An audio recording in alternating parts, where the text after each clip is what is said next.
국토교통부가 올해 표준 단독주택의 공시가격을 발표했습니다. 지난해에 비해 전국은 평균 9.13%, 서울은 17.7% 오릅니다. 표준 단독주택의 공시가격을 처음으로 발표한 2006년 이후 최대 상승률입니다. 정철진 경제평론가와 단독주택 공시가격 상승의 배경 등을 좀 더 자세하게 살펴보겠습니다. 안녕하십니까? 네, 안녕하십니까? 네, 국토교통부가 전국 22만 채의 표준 단독주택의 공시가격을 발표했습니다. 네. 이 표준 단독주택, 어떤 주택들을 그렇게 선정을 해서 조사를 한 겁니까? 그렇습니다. 좀 개념 정리가 필요할 것 네. 같은데 우리가 단독주택은 거의 뭐 수백만 채가 있잖아요. 그러니까 국토부가 세금을 매기는 공시가격을 체크를 할 때 네. 모든 집들을 다 일일이 돌아다닐 수가 없습니다. 그래서 좀 객관성과 기준이 되는 주택, 이 지역에서는 이런 주택이다라고 해서 전국에서 22만 가구를 일단 선정을 하게 된 겁니다. 그래서 그 주택에 대해서 이 주택은 뭐 공시가격이 얼마, 이것들을 이제 확정을 해서 발표를 하는데요. 그래서 바로 어제 22만 가구의 표준 단독주택 공시가격이 발표가 되는 것이고요.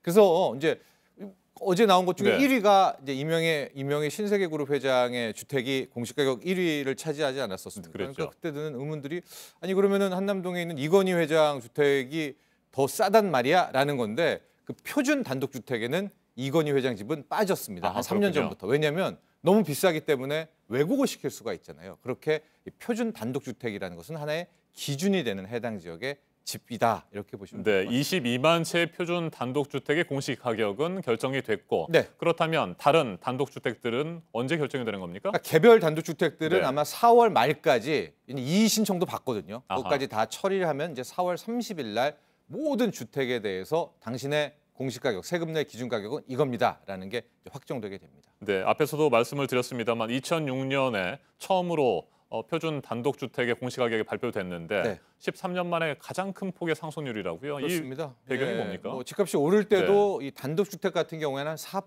5% 정도만 이제 공시가격이 인상이 됐었거든요. 근데 전국 평균 어제 나온 것은 9%가 넘었고요. 서울은 17%가 넘었습니다. 네. 또 서울 중에서 뭐 용산구, 강남구 같은 경우에 지금 30%, 35%가 넘게 이 공시 가격을 올렸거든요. 왜 갑자기 이렇게 했느냐? 역시 형평성의 문제다라는 것을 볼 수가 있습니다. 이게 뭐냐면 우리가 아파트 같은 경우에는 그동안에 이 시세 대비 네. 공시 가격, 세금을 매기는 기준입니다. 이 갭 차이를 많이 줄였습니다. 그래서 아파트는 거의 한 68%, 70%를 반영하고 있는데 단독주택은 유독 채 50%도 안 되게 이제 네. 덜 반영을 했거든요. 그래서 어제 첫 번째로 국토부가 얘기한 이제 부산에 있는 아파트와 서울 강남구 신사동에 있는 주택 그 비유가 뭐냐면 부산에 있는 아파트 같은 경우에 시세가 한 7억 5천만 원대예요. 네. 그리고 강남구 신사동에 있는 단독주택은 시세가 한 16억 5천만 원입니다. 큰 차이가 나죠. 하나는 시세 16억, 하나는 7억. 근데 봤더니 이 공시가격은 5억 5천만 원으로 두 집에 내는 보유세, 즉 재산세와 종부세 합친 건 거의 비슷하더라. 그렇다면은 이거에 세금의 불공정성이 있는 게 아니냐. 네. 더 비싼 사람이 오히려 싸게 되는 거 아닙니까? 그래서 이 차이를 잡아주겠다는 게 이번에 정부, 즉 국토부의 표준 단독주택의 공시가격 인상의 이유다라고 설명하고 있습니다. 네, 서울에서 30% 이상 상승한 곳은 용산구, 강남구와 함께 서초구, 마포구도 마포구도 있고요. 있잖아요. 네, 이들 세 개 지역의 경우에 네. 지난해 그만큼 시세가 많이 올랐다는 얘기겠죠. 그렇죠. 그러니까 역설적으로 생각하면은 왜 어떻게 35%, 33%의 공시가격을 1년 만에 올리냐? 네. 그것은 그 1년 사이에 해당 집 구역에 있는 단독주택의 가격이 급등, 폭등했다라는 전제가 있다 이렇게 보면 될 것 같고요. 이게 이제 뭐 막 그 아무렇게나 뭐 네. 올리는 것은 아니고 이제 시세와 집값 상승률을 반영한 것이다. 뭐 이렇게 얘기를 했는데요. 국토부는 또 이런 사례 하나 얘기했어요. 이 한남동에 실거래가로 한 34억, 35억의 실제 네. 사례입니다. 집이 있는데 그 집의 단독주택의 공시가격을 봤더니 13억으로 잡혀 있더라. 그럼 35억짜리인데 세금 내는 기준은 13억. 너무 벌어져 있다. 그래서 이번에 이렇게 30% 이상 올릴 수밖에 없었다라는 설명입니다. 네, 그런데 이렇게 많이 올려도 시세 반영률이 53%밖에 되지 않는다는 건 아니겠습니까? 어제 그렇죠. 뉴스룸에 출연했던 김현미 국토교통부 장관. 그렇다면 뭐 내년에도 계속해서 올릴 것이냐라고 하는 질문에 대해서 뭐 정확하게 얘기하지는 않고 네. 에둘러서 표현을 했는데 네.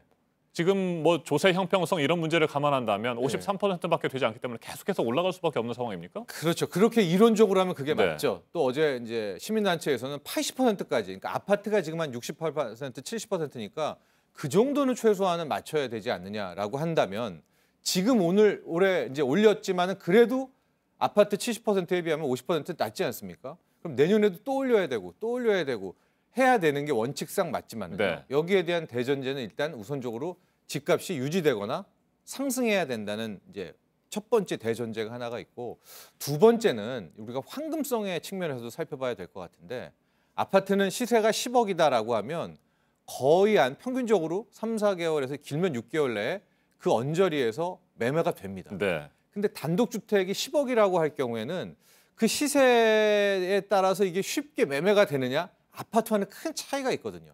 그랬기 때문에 그동안 단독주택은 공시가격에 대한 거를 한 절반 정도만 반영을 했습니다. 그랬는데 어제 김현미 장관도 약간 속도 조절을 하겠다 애둘러 네. 말한 것이 계속해서 올리게 된다면 아마도 거센 조세 저항에 부딪힐 수밖에 없거든요. 이번에 당장 뭐 용산구 같은 경우에는 이의 신청을 한다라고 하고 그렇기 때문에 올해는 크게 올렸지만 아마도 어느 정도 좀 속도 조절은 들어가지 않을까는 뭐 그런 예상도 해봅니다. 네, 공시 가격이 오르면서 재산세와 종합부동산세 등 보유세가 늘어나지 않겠느냐 이런 우려들 많이 하는데 네. 어제 김현미 장관의 얘기를 들어보니까 종합부동산세의 경우에는 시세가 15억 원 이상이어야 그렇죠. 부과가 되기 때문에 네. 98%의 주택 소유자는 별 지장이 없을 것이다 이렇게 얘기하는데 맞습니까?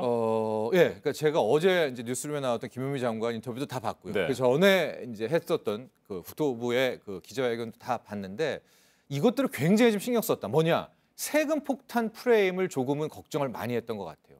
이렇게 공시 가격을 강남 일부 지역에서는 30% 이상씩 끌어올린다면 네. 세금이 크게 늘 것이고 그럼 이게 세금 폭탄 아니냐라는 여기에 대한 걱정 우려를 계속해서 거기에 대해서 계속해서 한 말이 뭐냐면 이번에 공시가격 상승으로 영향을 받는 곳은 전국 단독주택의 2%밖에 안 된다. 즉 네. 98% 정도는 재산세, 큰 틀에서 보유세라고 하죠.가 올라도 거의 미미하고 한 2% 정도만 이 영향을 받게 될 텐데 그 2% 정도도 적어도 한 시세 대비 25억, 30억 이상 정도만 이제 소위 말하는 재산세 더하기 종부세까지 합쳐서 영향을 받게 될 것이고 나머지 98%는 세금 폭탄이 아니니까 걱정하지 마시라는 이야기를 네. 거의 이제 매 순간순간마다 하는 것을 보고 그런 세금 폭탄에 대한 걱정들은 분명히 정부도 갖고 있구나라는 생각을 좀 해봤습니다. 이번에는 단독주택의 공시 가격이고 아파트의 공시 가격은 4월쯤에 발표가 되는 그렇습니다. 겁니까? 4월 초에 이제 공동주택이라고 네. 표현을 쓰는데 아파트 가격이 나오게 될 것이고요. 그 다음 4월 말에는 개별 단독주택까지 다 합치게 되니까 4월이 되면은 아파트와 주택 다 합친 이제 새로운 세금을 매기는 올해 세금을 매기게 될 이제 공시 가격들이 확정이 되게 되거든요. 이게 무슨 의미가 있느냐? 그렇다면 이 4월 말 5월이 대한민국 부동산 특히 서울과 수도권 집값에 큰 변곡이 될 수가 있겠다. 만에 하나 여기에서 나왔던 그런 어떤 세금에 대한 부담 때문에 물량을 던지는 사람들이 나오게 될 경우에는 5월, 6월에 급격한 조정이 있을 수가 있겠고요. 반면에 이 정도는 나는 버틸 수가 있겠다라고 해서 오히려 다주택자를 비롯해서 버틴다면은 이제는 정부는 또 그 다음 카드를 생각을 해봐야 되는 그렇기 때문에 4월 말, 그러니까 5월이 굉장히 오유거리 올해 특히 앞으로의 대한민국 서울과 이 수도권 집값 향배의 중요한 시기가 될 수 있겠다 이렇게. 네, 주택 말고요. 땅값. 네. 공시지가는 언제 결정이 되는 겁니까? 공시지가도 이제 함께 곧 발표가 될 것 같은데 공시지가에 대한 문제는 아마 제가 올해는 조금은 아마 연구 대상이고 네. 이것까지도 치고 들어가진 않을까. 그런데 역시도 어느 정도 시세 반영에 대한 부분이 있을 것 같습니다. 알겠습니다.